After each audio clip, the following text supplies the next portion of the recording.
Tonight, the rising toll on children. 2 more die in New York from coronavirus complications. The new fear that the disease may not spare the young. We're not so sure that that is the fact anymore. What every parent needs to know. The major reopenings today, all but partly back in business. The long lines to get stores and the crush of people trying to buy for Mother's Day. The war of words between presidents. The leaked audio from President Obama on the handling of the coronavirus. It has been an absolute chaotic disaster. How President Trump is responding. Face mask fury, the battle over wearing one. Heated arguments in stores and on streets. Now 3 people arrested for murder. New video moments before Ahmaud Arbery was shot and armed in Georgia as his mother speaks out in in-person interview. This is NBC News with Jose Diaz-Balart. Good evening. We begin with breaking news and a troubling development in the COVID crisis. Today, learned that at least 3 children have died from what doctors call a disturbing syndrome linked to coronavirus and marked by heart failure and high fever. And after months of speculation that kids might not get so sick from coronavirus, parents and healthcare workers are on high alert tonight. We're covering this pandemic from every angle and begin with Kathy Park.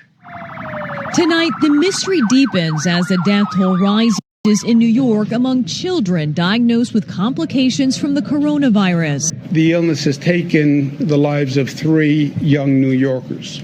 The state investigating 73 cases. One of the few good news was young people weren't affected. We're not so sure that that is the fact anymore.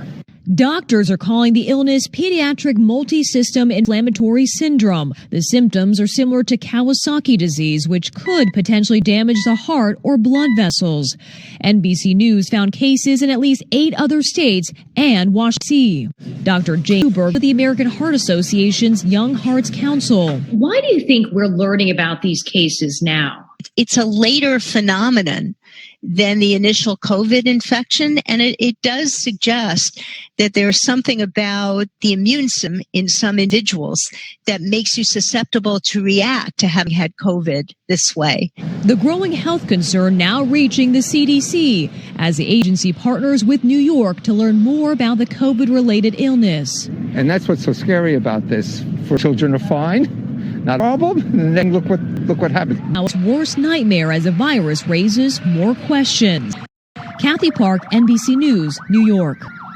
Dr. John Torres joins me now. Dr. Torres, what should parents be watching for?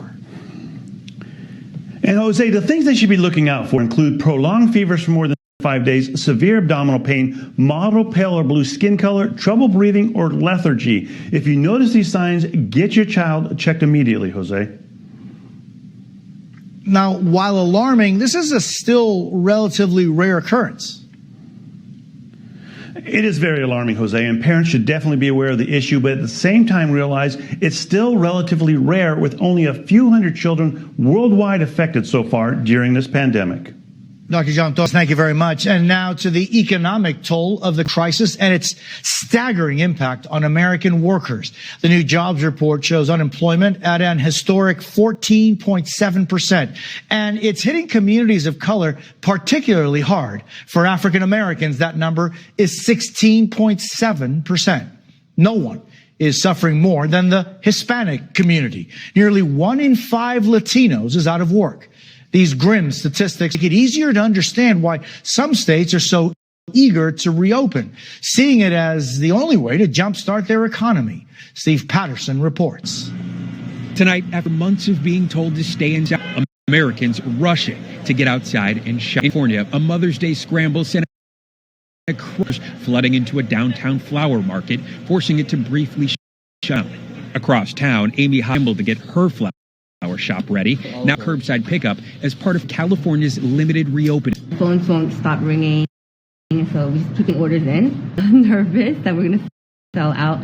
But not everyone convinced. Ms. Greg Moore says California's reopening may be too fast, too soon. Hate to say it, I do think it's a little premature, but we have to dip our toe into the water California was the first and among the most conservative states ordering residents to stay home. Now open uses of parks, golf courses, beaches, and trails. Just having the trails back is really nice for us, but obviously maintaining the 6 foot distance.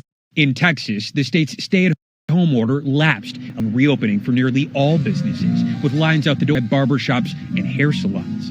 It's beyond just opening the business. It's bringing back so much of what makes us tick, our social life. In Nevada, the shutter industry is costing the state more than $2 million a day. Small businesses are coming back to life as the spots stay dormant. By Friday, most states will have partially reopened. In the Northeast today, Rhode Island became the first state in the region to lift its stay-at-home order. But in New York, with more than 300,000 cases, much of the state remains closed, with a small sign of hope as workers began dismantling the Central Park Field Hospital. Meanwhile, in Washington state, protesters swarmed the Capitol. I'm Dasha Burns in Olympia, Washington, where hundreds of protesters called on Governor Inslee to end the stay-at-home order.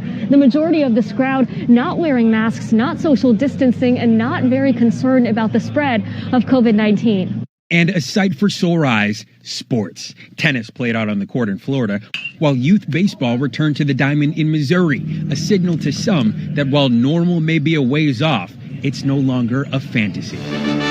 Finally, a look toward the future. I know this is not the ceremony you had in mind. The UConn class of 2020 graduated online to the sights and sounds of a mostly empty but entirely hopeful auditorium. Congratulations. And Steve joins us now from just opened Griffith Park in Los Angeles. Steve, that's an incredibly popular park. Are people there social distancing? Jose, based upon what we've just seen so far, most people are following the rules, wearing face masks, doing their part to social distance. But I got to tell you, this is something that is being closely monitored. I can see park rangers in just about every direction, and they are watching for violations. But so far, so good. Jose? Steve Patterson in Los Angeles, thank you very much. For the first time, we are hearing President Obama's view on his successor's handling of the coronavirus crisis. It comes in a leaked audio from a private call.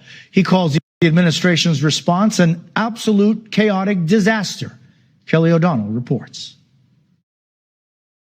Barack Obama stepping out of private life with a now very public critique of his successor's pandemic performance. It has been an absolute chaotic disaster.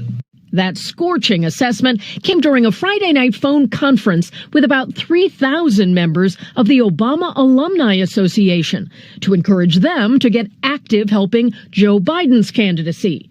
In the recording obtained by Yahoo News, Obama described coronavirus response through a larger political lens. Being selfish, being tribal, being divided, it's part of the reason why the response to this global crisis has been so anemic and spotty. Tonight, the White House responded. There has been bipartisan recognition of President Trump's leadership, and the American people have taken notice. For the Trump team, the crisis is more personal. Staff members tested the virus.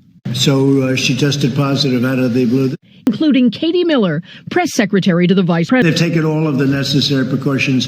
I understand Mike has been tested, vice president, and he tested negative. Stepped up precautions include deepening of West Wing space, separate lecterns to keep the president at a social distance, and daily testing for all seniors. And after a military valet who assists the president tested positive Thursday, the chief of staff says masks will sometimes be used. And as it gets close to the president, some of those that serve him will wear a mask in those closer proximities.